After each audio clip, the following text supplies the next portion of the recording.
فأنا ناصح لإخواني بالصدع بالحق تبيض وجوههم. السكوت في مسألة الحزبية يضرها، فاصدع بما تؤمر وأعرض عن المشركين. سلامي على دماج ورجالها والشيخ يحيى ودار العلم يا سعد بانها. Assalamualaikum warahmatullahi wabarakatuh. Alhamdulillah, assalatu wassalamu ala rasulillah wa ala alihi wa sahbihi wa man tabi'ahum bi ihsanin ila yaumiddin wa ba'd. Kita masuk pembahasan yang berikutnya dari kitab An-Nahwu At-Tatbiqi yang disusun oleh Syekh Khalid Abdul Aziz. Berkata penulis hafizahullah, aqsamul kalimati itu macam-macam kalimah. Al-kalimatu thalathatu aqsamin, ismun wa fi'lun wa harfun. Kalimah itu ada 3 macam, isim, fi'il, dan harfun. Jadi di dalam bahasa Arab hanya ada 3 yang disebut dengan kalimah. Apakah dia isim atau fi'il atau harfun? Awalan al-ismu, yang pertama isim.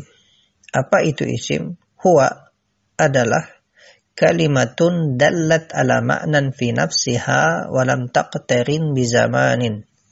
Isim adalah kata yang menunjukkan makna fi nafsiha pada dirinya. Ya, dia menunjukkan makna ya pada dirinya sendiri, ya pada kata itu sendiri. Walam taqtarin bi zaman, dan tidak berkaitan dengan waktu. Nahwu Muhammadun Fatimatu qalamun kitabun syajaratun baitun karamun bukhlun. Fakullu kalimatin minal kalimatis sabiqati ismun. Nah, setiap dari kata-kata yang telah lalu itu adalah isim. Li'annaha tadullu ala ma'nan fi nafsiha wa lam taqtarin bi zamanin. Karena setiap dari kata-kata atau kalimah-kalimah yang ada dalam contoh tersebut dia menunjukkan makna fi nafsiha, ya.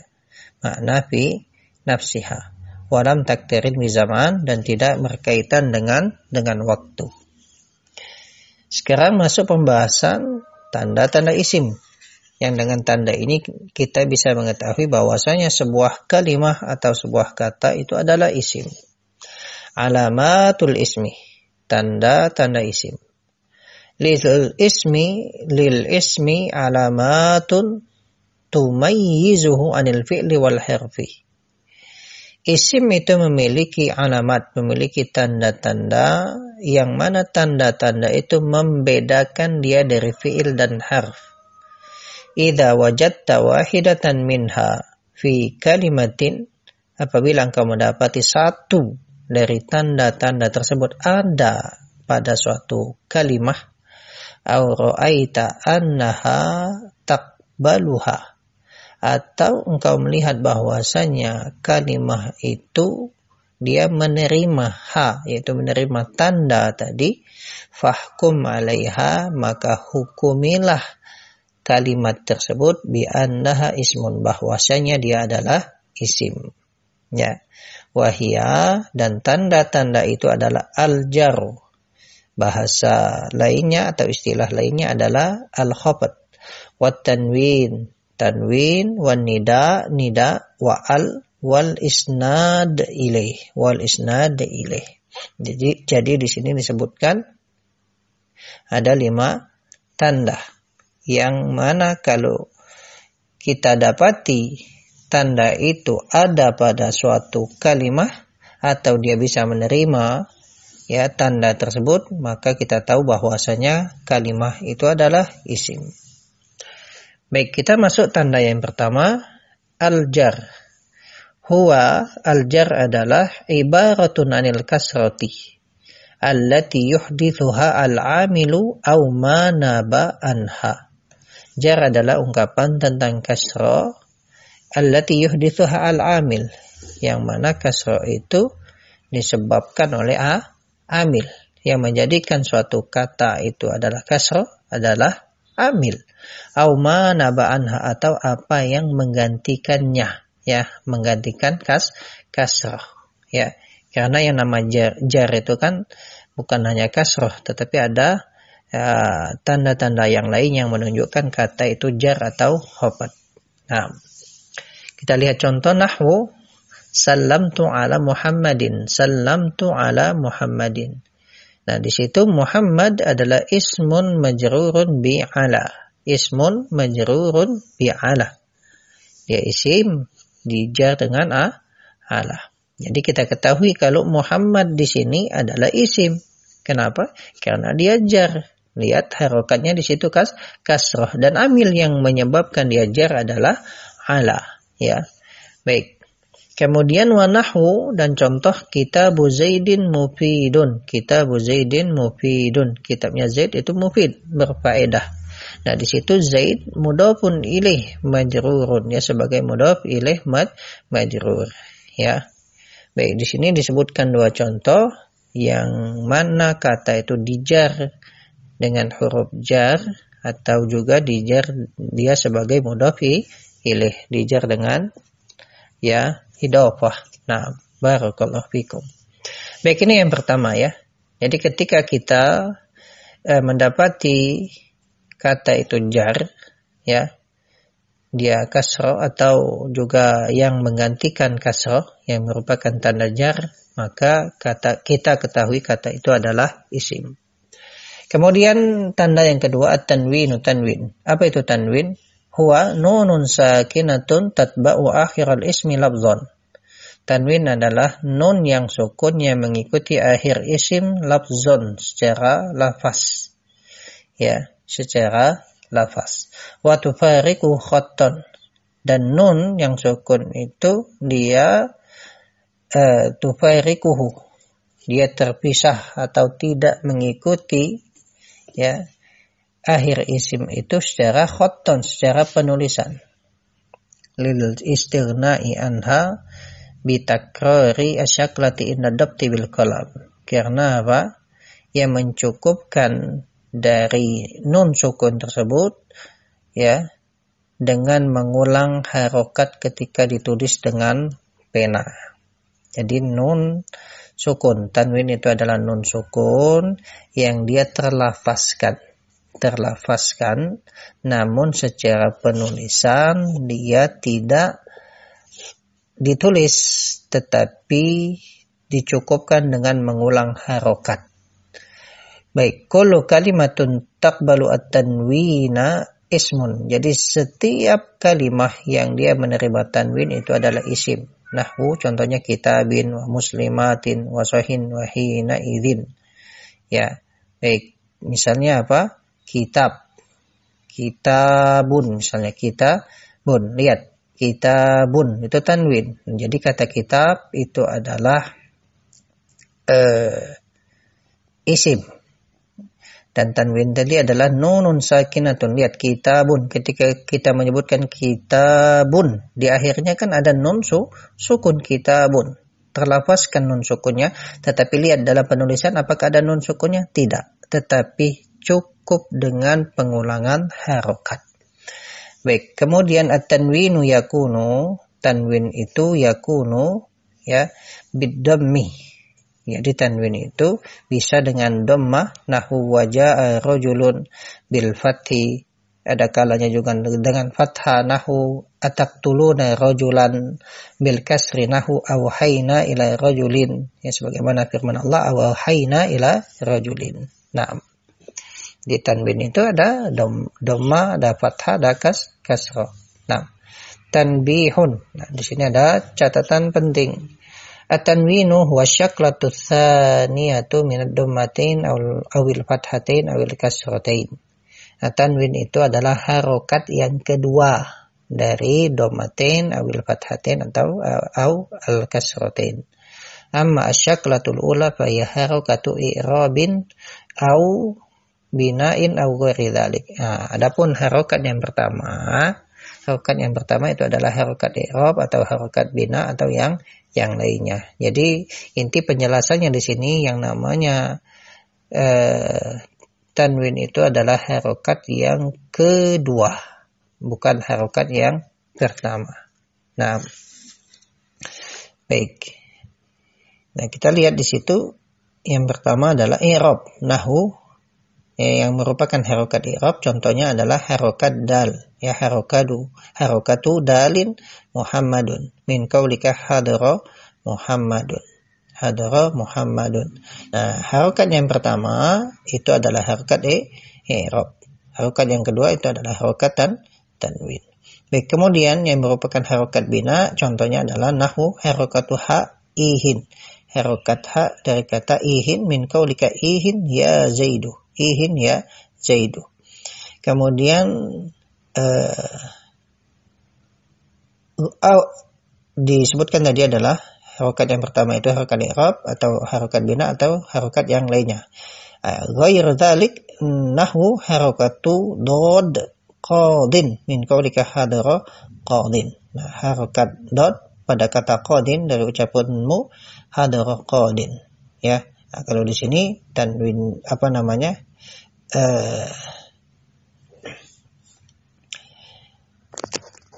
selain dari harokat i'rab dan harokat bina. Baik, kemudian yang ketiga yang merupakan tanda isim adalah an-nida. La yunada illa al-asma, dan tidaklah kemudian diseru kecuali adalah isim. Jadi yang hanya dimasuki oleh huruf nida itu adalah isim, ya. Yang dimasuki oleh huruf nida adalah isim. Fa in wajadta kalimatan munadatan law taqbal au taqbala atau au taqbalu, ya, an-nidaah. Fa in wajadta kalimatan munadatan, jikalau engkau mendapati satu kata yang munadah, yang dia itu dipanggil, diseru, atau kalimah itu taqbalu an-nidaah, dia menerima nida, ya, fahkum 'alaiha bi annaha ismun, hukumilah kata tersebut bahwasanya dia adalah isim. Nahwu sebagaimana firman Allah, ya Adam, ya, berarti Adam itu adalah isim karena dia dimasuki oleh huruf nida, dia menerima nida.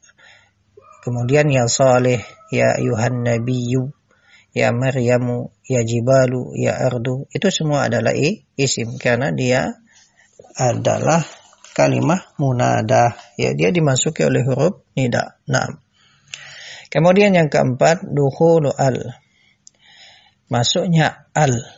Idza dakhalat al-mu'arrifatu ala kalimatin, apabila al yang ma'rifat, yang menjadikan kata itu ma'rifat, al-mu'arrifah yang menjadikan kata ma'rifat itu masuk pada satu kalimah, hakamna 'alaiha bi annaha ismun, kita hukumi kata tersebut bahwasanya dia adalah isim.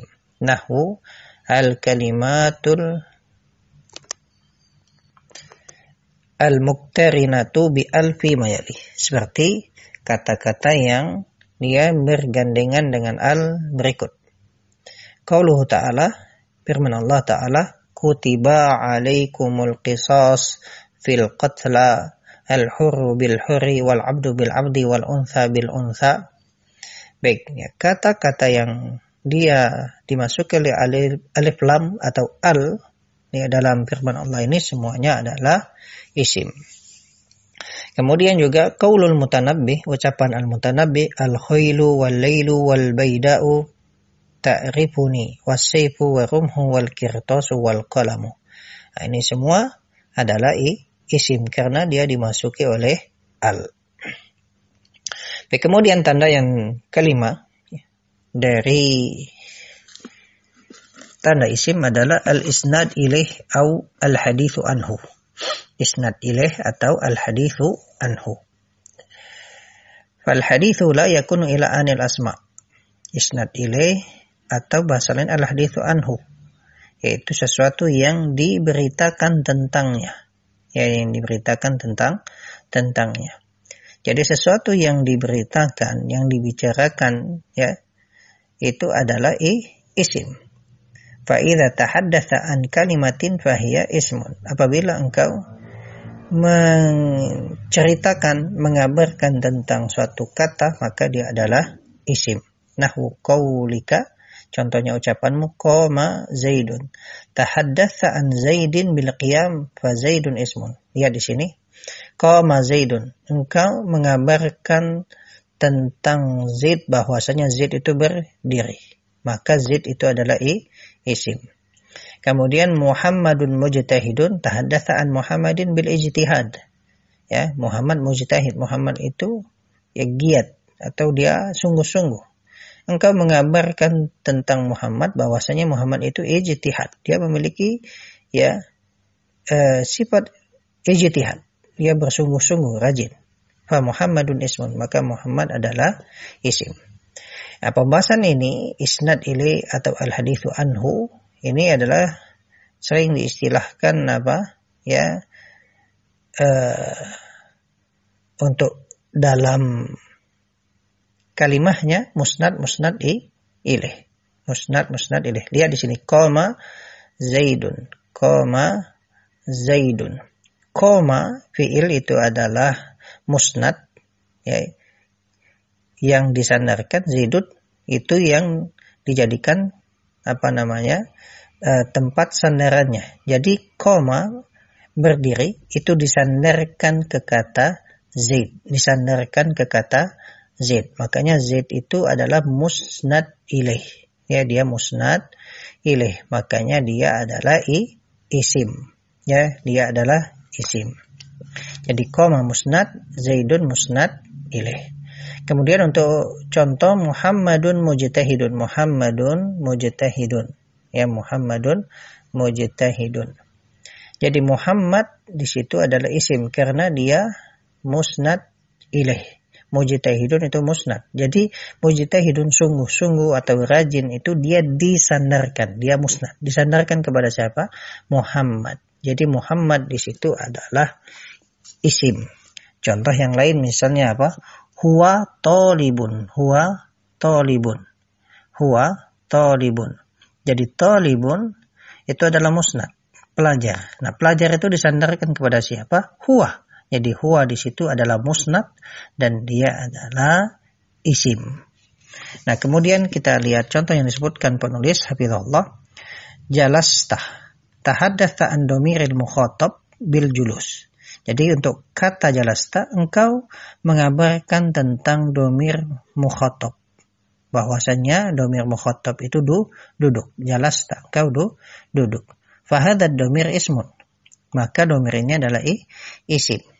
Kita lihat pada dhamir ta di situ, dia kan tidak bisa dimasukkan al, tidak kemudian tanwin, tidak juga jar, tidak juga dimasuki nida. Maka bagaimana kemudian kita mengetahui dia adalah isim? Yaitu dengan isnad ilaih. Atau dia itu adalah musnad ilaih. Ya, musnad ilaih. Ya, jalas ta. Jadi kita tahu ta itu adalah isim, ya. Mana tandanya? Dia musnad ilaih di situ. Dia sebagai musnad ilaih. Baik. Kemudian hadara man uhibbuhu. Hadara man uhibbuhu. Tahaddatsa anil ismil mausul man bil hudur. Jadi telah datang orang yang aku mencintainya. Yaitu tahaddatsa anil ismil mausuli. Engkau mengabarkan tentang isim mausul yaitu man, bahwasanya dia datang. Bahwa ismun, maka dia adalah isim. Nah, man di sini adalah musnad ilaih. Jadi kata hadara, hadir di situ disandarkan kepada man. Maka man di situ adalah isim. Nah, baik, selesai kita dari pembahasan tanda-tanda isim dan juga pengertian dari isim. Mudah-mudahan bisa dipahami. Barakallahu fikum. Wassalamualaikum warahmatullahi wabarakatuh.